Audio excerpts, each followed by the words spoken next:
avalia as obras das suas mãos e ele chega à conclusão de que tudo é vaidade. E depois eu falei que nós somos chamados a vivermos pela fé. O cristão, o justo, ele é chamado a viver pela fé. Nós precisamos viver pela fé. Nós somos chamados a vivermos uma vida em que depositamos a nossa confiança inteiramente em Deus. Nessa noite eu quero falar a vocês no capítulo 11, embora eu tenha citado no domingo passado. Como eu disse a semana passada, aparece pelo menos, dependendo da tradução, de 37 a 39 vezes no livro de Eclesiastes, a palavra vaidade. Eclesiastes, o seu autor é chamado aqui de pregador, é Salomão. E quando ele escreve Eclesiastes, ele já está velho, ele já envelheceu-se e durante a sua vida ele se desvia, ele se afasta de Deus. E Eclesiastes ele escreve retornando para Deus, ele está retornando para Deus. O livro mostra para a gente que debaixo do sol, afastado de Deus, tudo é vaidade, ou seja, vaidade aqui não está no sentido de cuidar da beleza, como eu disse a semana passada, mas no sentido de vazio. Tudo é vaidade, é um vazio, é um buraco imenso, é viver uma vida sem sentido, longe do Senhor. Ele diz que é correr atrás do vento. Aquilo que Tiago escreve, a vida é como vapor, como a neblina, passa rapidamente. E no Salmo 90, Moisés escreve, no versículo 12, ensina-nos a contar os nossos dias, de tal maneira que alcancemos corações sábios. E é impossível olhar para este texto, para este salmo, e não perguntar o que é então viver de forma sábia. De acordo com esse livro de Eclesiastes, é preciso perceber que Deus é Senhor sobre tudo, que Ele tem o controle sobre todas as coisas, inclusive sobre a nossa vida. Se nós não compreendemos isso, a vida é apenas canseira e enfado. Eclesiastes também mostra que o nosso caminhar em altos e baixos, que às vezes nós caminhamos em altos e baixos, mas ele nos mostra que nenhuma lágrima, nenhuma tragédia, nenhum sofrimento será maior do que o cuidado de Deus na nossa vida. O que Salomão está concluindo aqui é que, embora ele tenha vivido uma vida cheia de prazeres, cheia de recursos, cercado por muitas pessoas, mas ele diz que embora a gente tenha, o homem pode ter tudo isso, ele pode estar vivendo em um vazio negro, em um buraco negro, ele pode estar olhando e sentindo-se solitário, mesmo em meio a uma grande multidão de pessoas. Então, mesmo diante das adversidades da vida, os problemas, eles nunca serão maiores do que o cuidado de Deus sobre nós. Repita comigo, os problemas não são maiores do que o cuidado de Deus sobre a minha vida. Agora vire para a pessoa que está ao seu lado e diga isso para ele.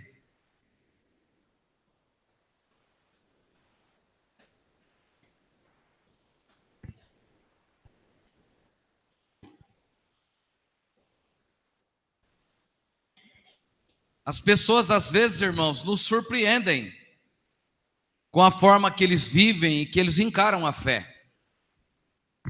Eu estava na minha casa há poucos dias atrás olhando, a Sônia fala que eu gosto de guardar papel, guardo muito papel. E eu estava olhando lá uns papéis que eu guardei, todo ano eu vou guardando. E eu reli uma carta que eu recebi de uma pessoa da nossa congregação do Parque Viana, mais ou menos uns 2 anos atrás. E eu estava no processo de recuperação das cirurgias, aquela coisa toda, mas a carta era tão mal criada, tão sem educação, que sequer disse o Senhor, citou o meu nome, e a pessoa fazia um desabafo dos motivos pelos quais estava saindo da igreja, estava indo embora da igreja. E assim, falou da igreja, do conselho da igreja, assim como se fosse um lixo, como se fosse qualquer obstáculo, como se fosse assim, né? E eu fiquei pensando, poxa, os irmãos trabalham o dia inteiro, às vezes vêm para cá e a gente fica até 1, 2 da manhã reunido, e as pessoas não têm... o menor valor, não dão o menor valor. As pessoas estão correndo, às vezes, debaixo de um vazio. Elas querem encontrar na igreja algo que elas não encontraram em Deus. E é impossível encontrar na igreja o que nós não encontramos em Deus. Pastor, mas não é a mesma coisa? Não. Antes de ser da igreja, de estar na igreja, eu preciso ser de Deus. Eu preciso estar em Deus.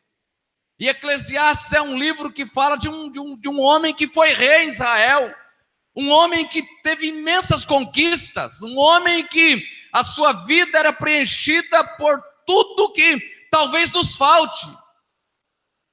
Embora esse homem tenha conhecido Deus, falado de Deus, julgado com as regras de Deus, este homem passa um tempo da sua vida em que a sua vida é um vazio, ele está completamente afastado de Deus, completamente desviado de Deus. E Eclesiastes é o retorno então de Salomão para Deus.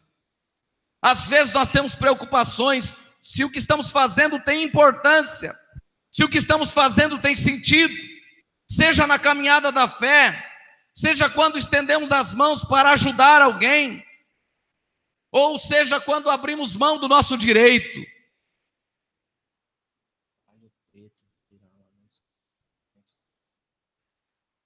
Se for da igreja um palio preto que está parado em frente à escola, é para retirá-lo, né?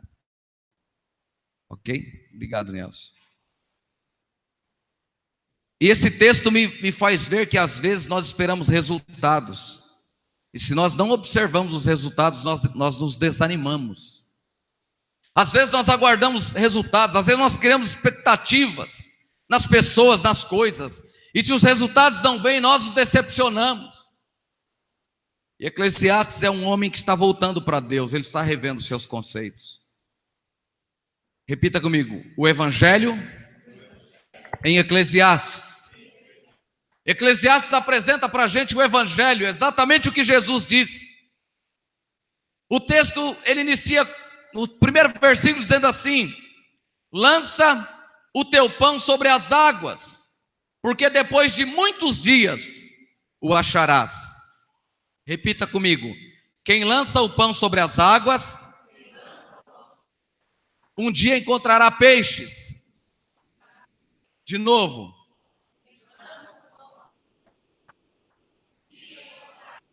De novo.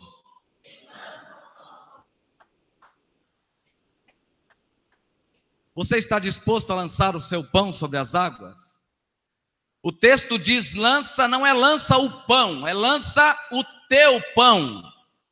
Lança o teu pão sobre as águas, porque depois de muitos dias o acharás. Alguém aqui já pescou em ceva? Alguém já pescou em ceva? Eu tinha um presbítero que morava em Angatuba, estava a 120, quase 130 quilômetros de Sorocaba. E o presbítero Edil, ele veio aqui algumas vezes, ele vendia mel. Ele pregou algumas vezes aqui na época do pastor Valdecir, eu me lembro. Ele tinha apiário e ele gostava de pesca. E quando eu estava meio cansado assim, a cada pelo menos 3 meses eu falava, presbítero Edil, prepare a ceva lá, porque eu estou descendo aí para a gente pescar.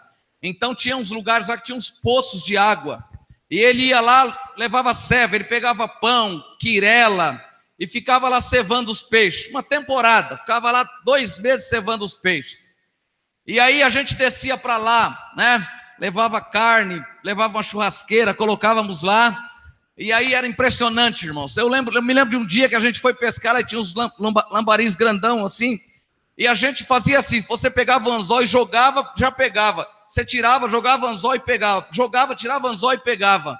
E quando nós demos conta, a carne que nós tínhamos colocado lá para assar tinha virado carvão, porque estava tão gostoso a pesca que a gente nem lembrou do churrasco.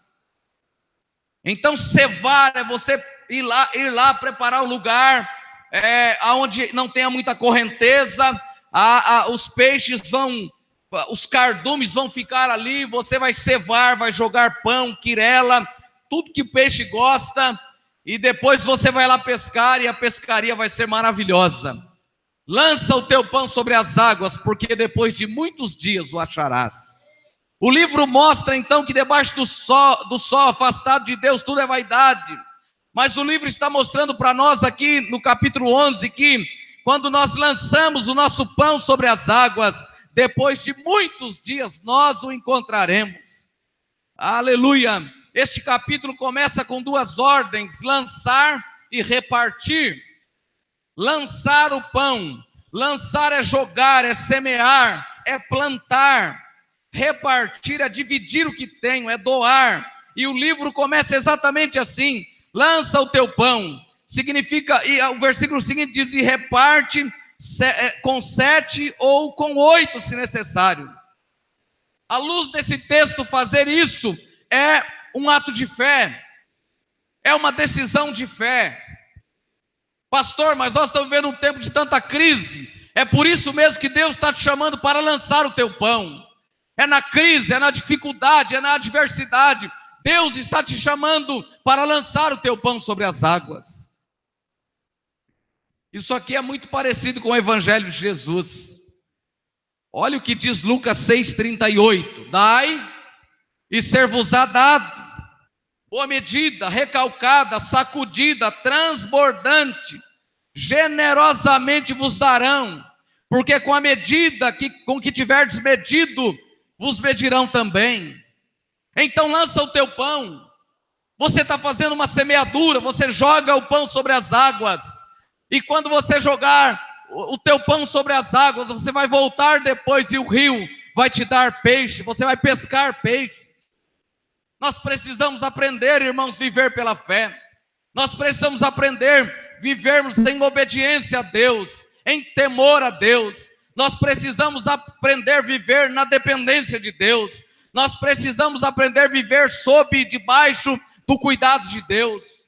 Nós precisamos aprender que nós não conquistamos, nada que temos é mérito nosso, é a graça de Deus, é o favor imerecido de Deus para nós. Lança o teu pão sobre as águas, porque depois de muitos dias você vai achar. Isso aqui parece ser contraditório. Quem lança o pão, quem joga o pão na água, o pão vai desfazer. Você volta depois, não vai encontrar nada.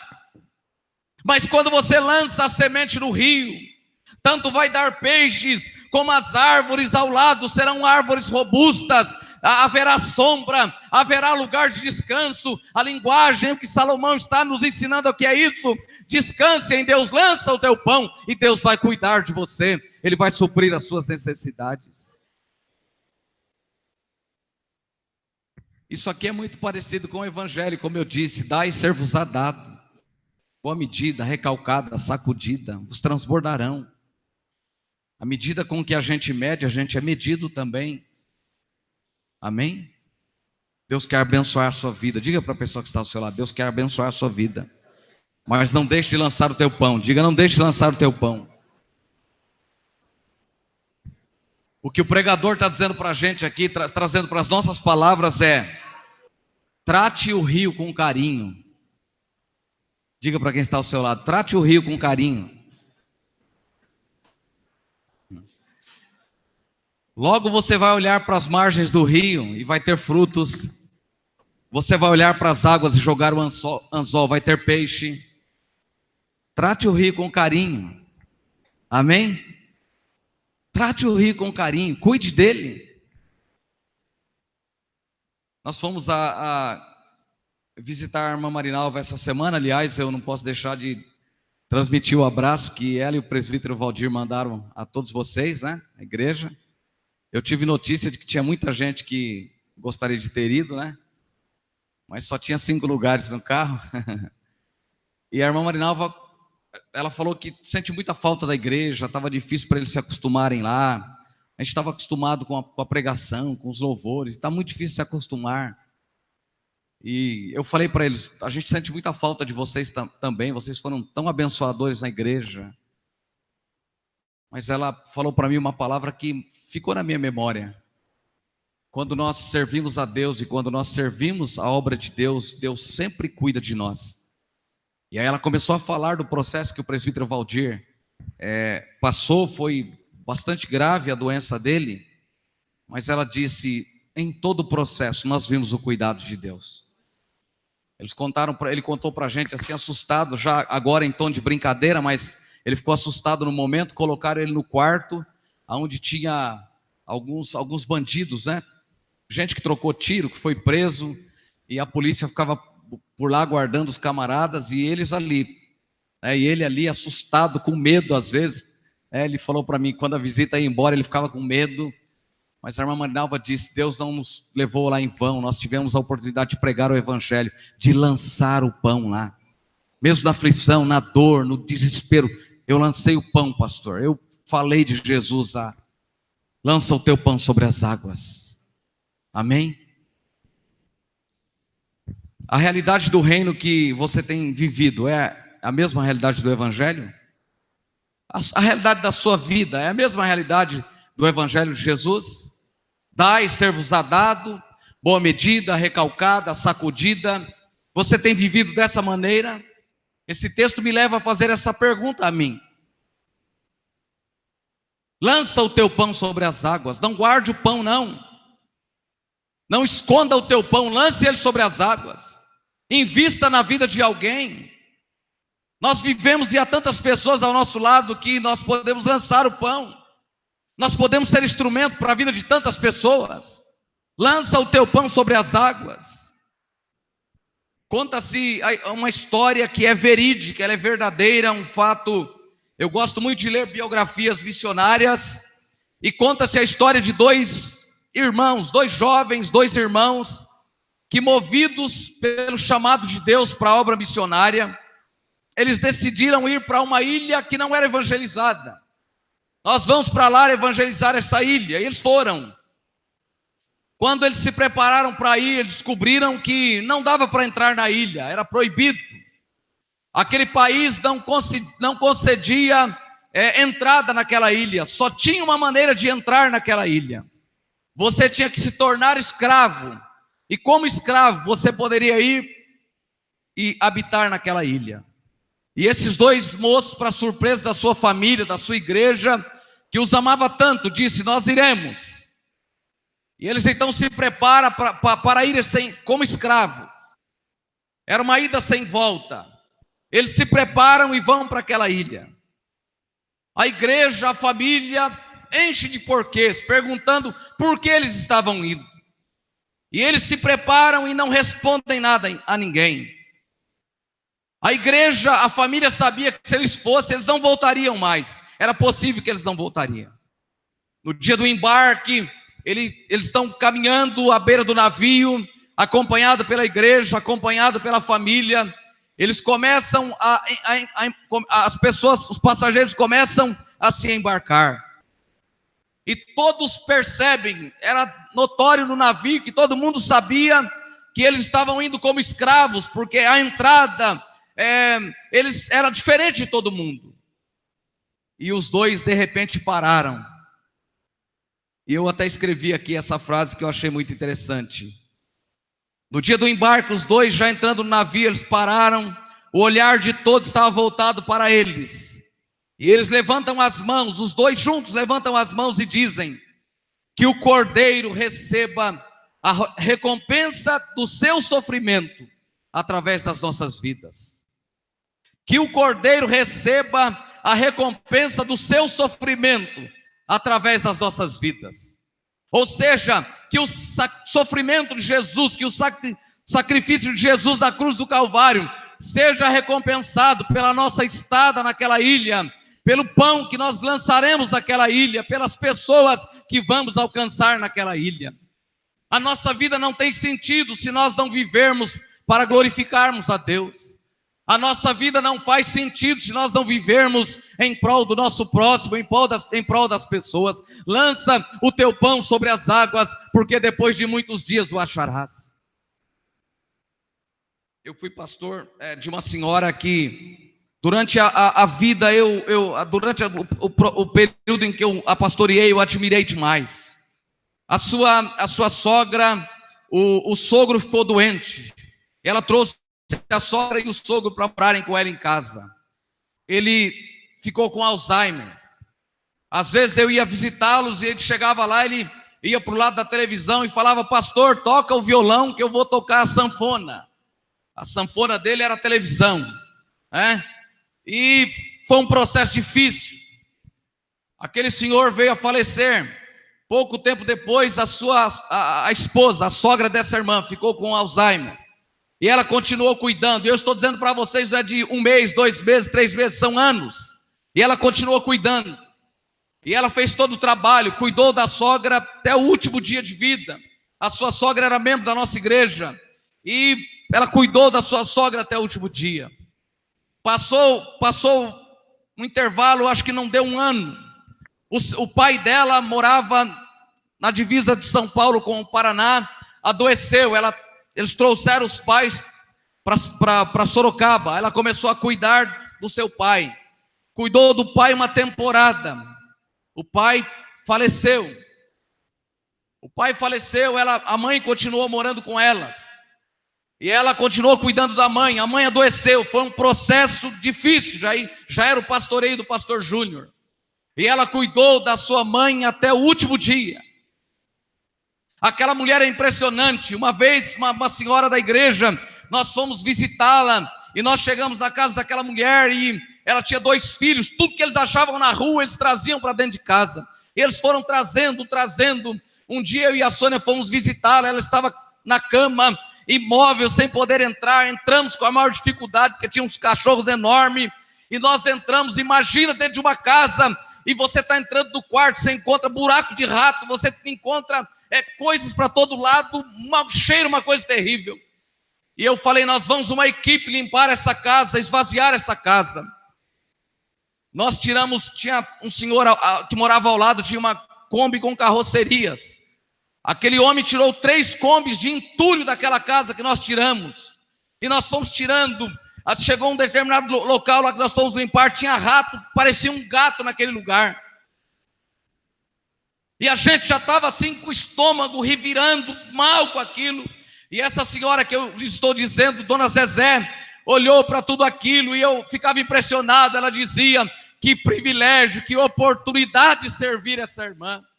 Nós fomos lá, limpamos a casa, cuidamos. 2, 3 meses depois essa senhora fica doente. Ela teve uma vida pregressa, terrível, antes de conhecer a Jesus.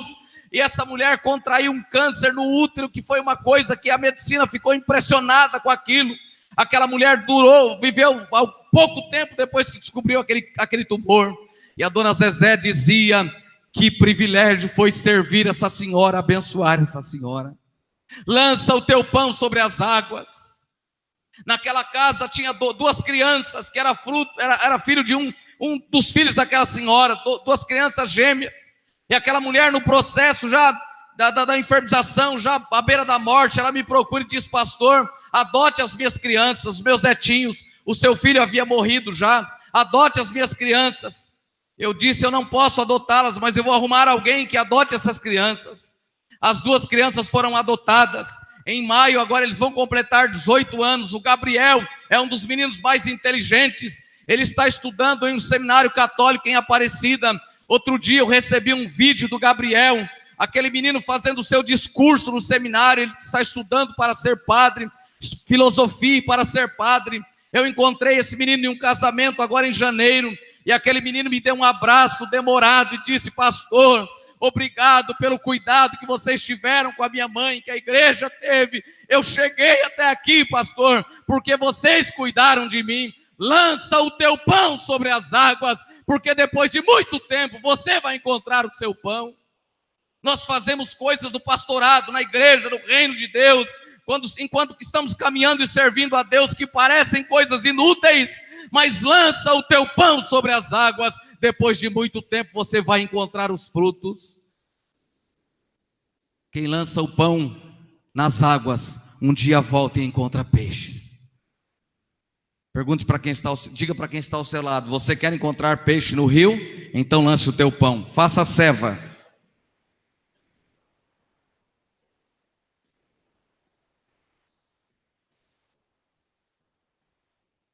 Tem gente que não lança nada, tem gente que é mesquinho, irmãos. Desculpe-me usar exatamente esse termo. Vem aqui, Jonas, faz favor. Tem gente que até para dar a paz do Senhor é assim, paz do Senhor. Paz do Senhor, Jonas. Lança o teu pão sobre as águas. Invista na vida de alguém. Abençoe a vida de alguém. Seja instrumento de Deus para a vida de alguém. Dar é melhor do que receber. Dai e ser-vos-á dado. Não são palavras minhas, não. São palavras de Jesus. Dai e ser-vos-á dado. Boa medida, recalcada, sacudida. Entregue para Deus, dê para Deus, invista na vida de alguém. Abençoe alguém. Tem alguém passando necessidade, vai lá e invista. Tem alguém precisando ouvir do evangelho, gaste tempo, invista tempo. Vai lá, fale do amor de Deus. Lança o teu pão sobre as águas. Coloque as suas habilidades, a sua profissão. Coloque tudo que você é. Você consegue palestrar, me procure. Eu vou separar para você. Você vai dar palestra, vai ajudar as pessoas. Lança o teu pão sobre as águas. Seja bênção para a vida das pessoas. Tudo que sou, tudo que tenho, deve estar a serviço de Deus. É para a glória de Deus, é para o louvor de Deus. Amém? Amém? Você está disposto a lançar o seu pão? Você está disposto a lançar o seu pão? Você tem lançado pão na sua igreja, no reino, na sua família, no seu trabalho? Ou você é mar morto? Olha todos os mares da Bíblia. O mar morto, você pode caminhar em cima dele. Ele tem geleiras, né? Tem sal. Você pode caminhar em cima dele, ele só recebe. Ele só recebe águas de outros rios. Ele não dá nada, não produz nada. Deus nos chama para sermos instrumentos. Deus quer ser glorificado na nossa vida. Deus quer ser glorificado no nosso trabalho, na nossa família. Enquanto caminhamos servindo a Deus, Ele quer ser glorificado. Amém? Nós às vezes procuramos o evangelho do conforto, irmãos. Nós procuramos uma igreja onde tem unção, onde tenha poder, onde a gente divide a palavra assim, cada um dá um beijinho na flor, todo mundo vem para frente e fala, nem que for o que a gente não está falando, não sabe nem o que está falando, mas todo mundo fala, todo mundo participa. Isso é uma igreja maravilhosa. Deus não nos chama para isso, não. Deus nos chama para ser instrumento para a nossa geração. Tendo Davi servido a sua geração, ele viu a corrupção e descansou com seus pais. Sirva as pessoas, abençoe as pessoas. Enquanto você está caminhando para o céu, vai servindo as pessoas, vai sendo instrumento de Deus para a vida das pessoas.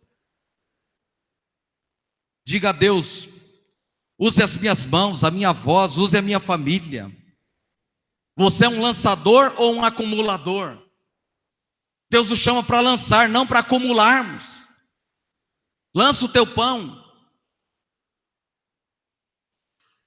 Essa história que eu estou contando para vocês do garoto, esse menino cresceu na igreja com a avó. Eles iam pequenininhos. O menino era da escola dominical, era brilhante. Tudo que perguntava, aquele menino respondia. E alguém disse assim: poxa, pastor, investiu tanto na vida desse menino e agora ele vai ser padre. Eu falei: mas se ele abençoar as pessoas, está bom demais. Ele conhece o evangelho, a semente está plantada no coração dele. Lança o teu pão sobre as águas, e depois de muitos dias você vai encontrar. Amém?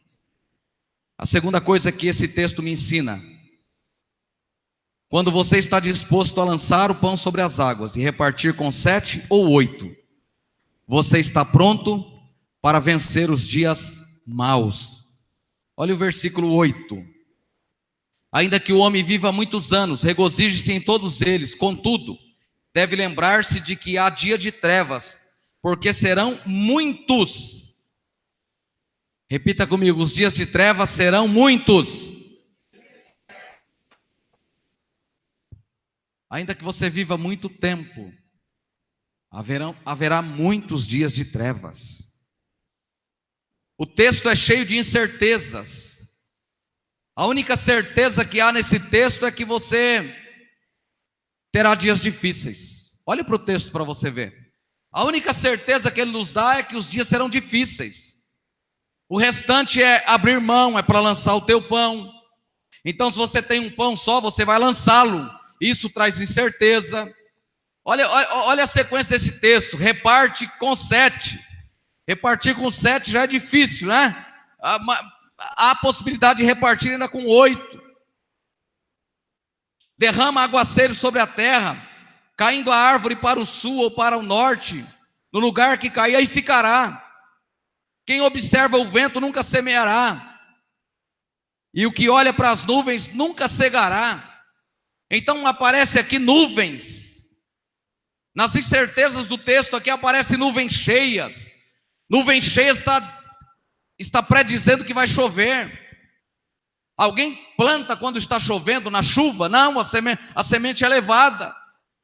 Mas ainda que seja dia de chuva, reparte o que você tem, lança o teu pão. Nas incertezas, confia em Deus, tenha fé, fundamente a sua vida, a sua caminhada em Deus. A vida é cheia de incertezas, há improbabilidades da vida, mas eu estou confiando em Deus, eu estou seguindo a Ele. Se Ele diz que é para lançar, eu vou lançar. Se Ele diz que é para repartir, eu vou repartir.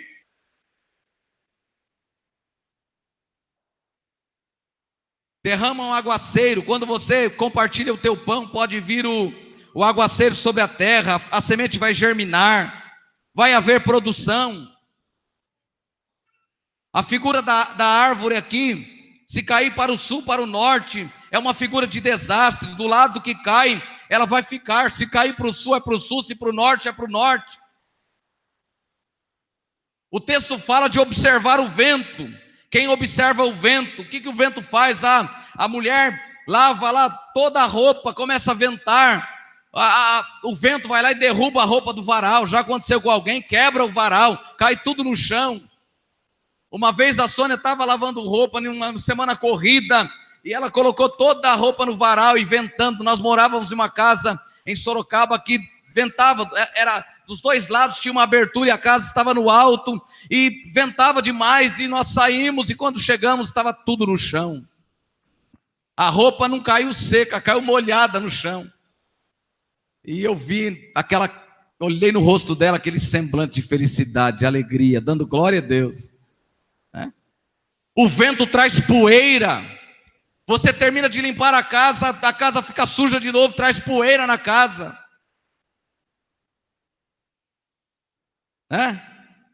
Mas ainda que esteja ventando, o texto está dizendo que é para você semear. Não olhe para o vento, não olhe para as adversidades, não olhe para as dificuldades da vida. Semeie. Deus está dizendo: lança o teu pão, reparte o teu pão, reparte a sua semente.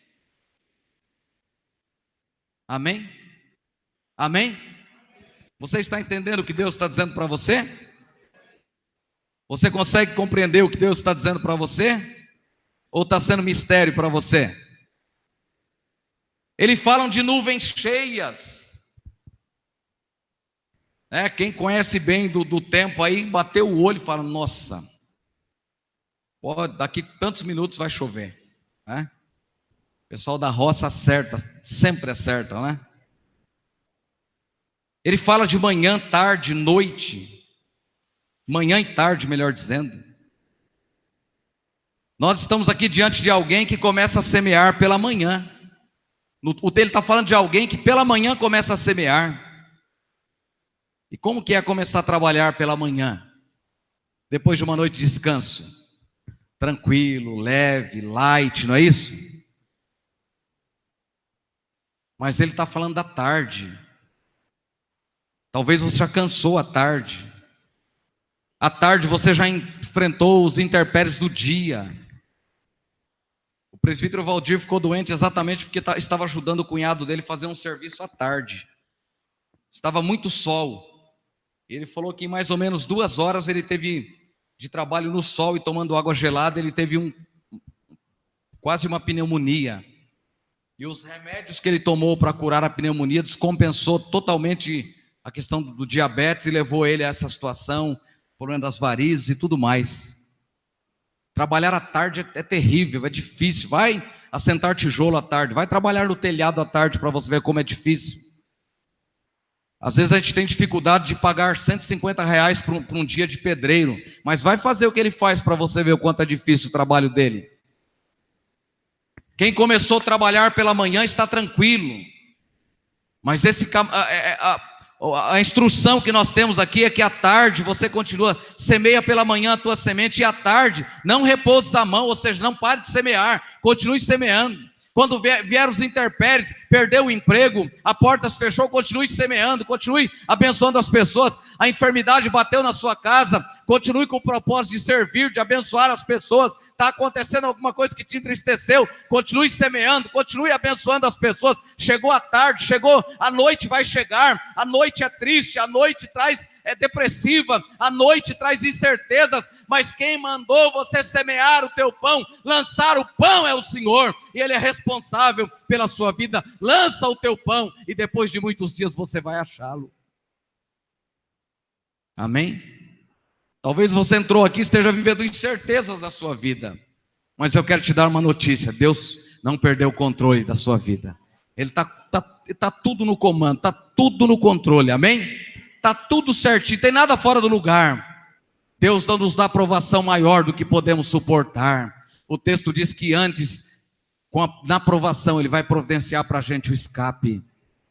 Sirva a Deus com alegria, dê o melhor da sua vida para Deus. Você já enfrentou intempéries do dia quente, do entardecer?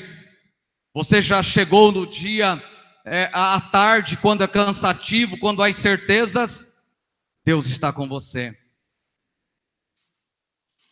Eu li sua biografia eu li parte da biografia de um missionário chamado Jim Elliot. Ele é um dos missionários mais usados por Deus nos últimos 60 anos da nossa época. Ele é um dos mais usados por Deus. Na década de 50, ele foi para a selva equatoriana. Ele se formou junto com o Dr. Russell Shedd no seminário. E quando se formaram, o Dr. Russell Shedd disse: eu vou para o Brasil, vou fazer missões no Brasil. Ele disse: eu vou fazer missões no Equador. E ele foi para a selva equatoriana. Esse Dr. Russell Shedd e Elliot eram amigos. Esse missionário era afiliado à missão Asas do Socorro. Eu tive o privilégio de conhecer mais de perto a base da missão Asas do Socorro, no projeto agora no mês de outubro, quando eu fui. Eles trabalham, a maioria do serviço da Asas do Socorro é trabalhando em selvas.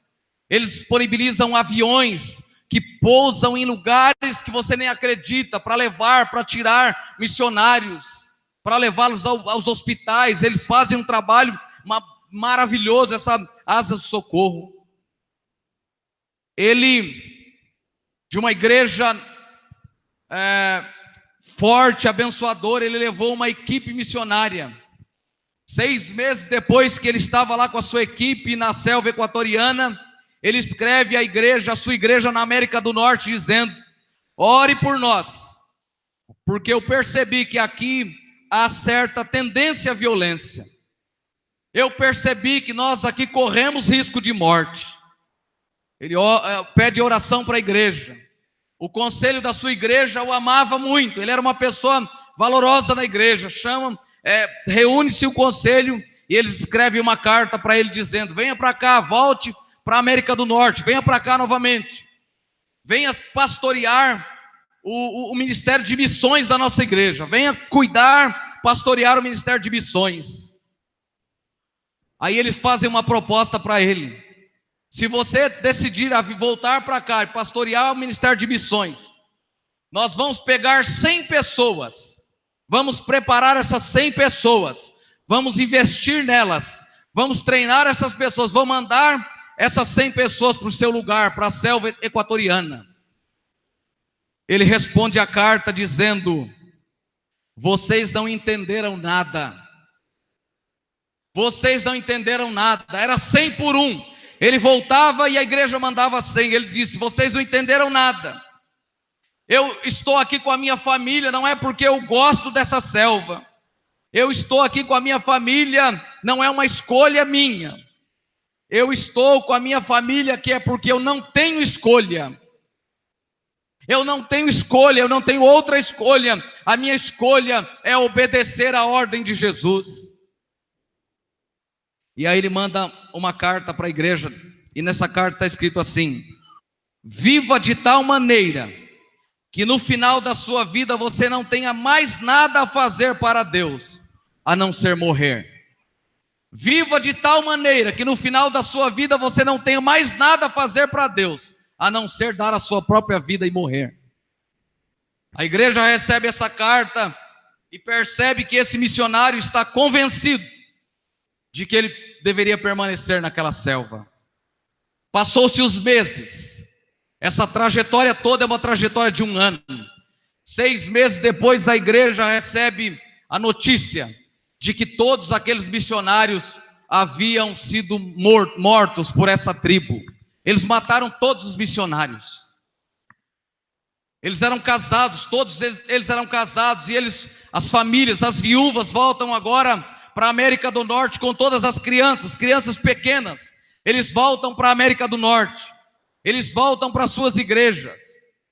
A missão Asas do Socorro, eles ficam um período sem fazer nada na obra missionária. Eles ficam paralisados, sem saber o que fazer, o que vamos fazer. Nesse período, as crianças, os filhos desses missionários que morreram, começam a crescer. E alguns deles são chamados para a obra de Deus. Alguns são vocacionados. E dentre eles, alguns são vocacionados para a obra missionária.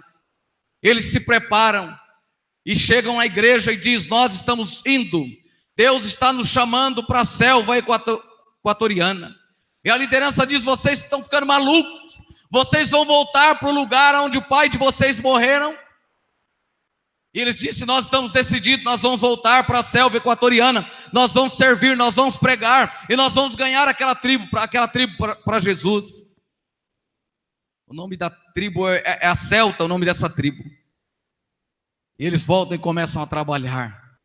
Chega o primeiro batismo. E já na beira do rio, os batizandos enfileirados. O missionário entra na água, ele está entrando na água. Um dos homens chama ele e diz o seguinte: eu quero falar com você. Eu tenho algo a confessar a você antes de ser batizado. E ele sai e vai ouvir aquele moço. Ele é abraçado, aquele moço olha para ele, nos olhos dele diz assim: eu quero te confessar que fui eu quem matei o seu pai. Fui eu quem atirei a flecha e matei todos os missionários. Aquele jovem cujo pai tinha sido morto trabalhando naquela missão, abraça aquele homem e começa a chorar. Ele começa a chorar, e compulsivamente ele está chorando. E aquele homem diz: fui eu quem flechei o seu pai, fui eu quem matei o seu pai. Ele abraça aquele homem e diz assim para ele: nós somos igualmente lavados pelo sangue do Cordeiro. E pegou aquele rapaz, aquele homem, e imergiu ele nas águas, batizando em nome do Pai, do Filho e do Espírito Santo. Lança o teu pão sobre as águas, porque depois de muito tempo você vai encontrá-lo. Aquele missionário lançou o pão. A semente foi lançada. Eles perderam as suas vidas, mas parte dos filhos foram vocacionados e chamados e voltaram para aquele lugar. E aquela tribo inteira aceitou a Cristo como Salvador. Essa tribo é uma das tribos mais plantadoras de igreja dos nossos dias.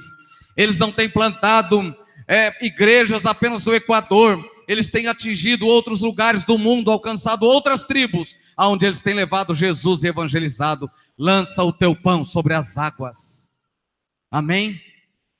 Talvez nós busquemos uma vida de conforto. Talvez a gente quer uma igreja que proporcione para a gente milagres. A gente quer uma igreja, às vezes, que faça movimentos e a gente seja desafiado a ser abençoado. E eu pergunto: que adianta ser tão abençoado, receber tantas bênçãos, se só entra bênçãos e não sai bênçãos, se nós não estamos dispostos a lançar o teu pão? Igreja não é um clube, servir a Deus não é um clube, não é uma carreira de fama, não é nada disso. Nós somos chamados para servir o reino de Deus, lançar o pão sobre as águas. Deus está te chamando nessa noite para lançar o seu pão. Que período você está vivendo da sua vida? Você está vivendo o período do amanhecer ou do entardecer? Talvez você esteja cansado. Talvez você já esteja se sentindo velho demais para fazer a obra de Deus, para fazer alguma coisa para Deus. A Bíblia diz que na velhice nós ainda daremos frutos, seremos viçosos e florescentes. Deus quer usar a sua vida. Lança o teu pão sobre as águas. Diga para a pessoa que está ao seu lado, chame ele, diga, vamos lançar o pão. Olhe nos olhos dele, diga, vamos lançar o pão.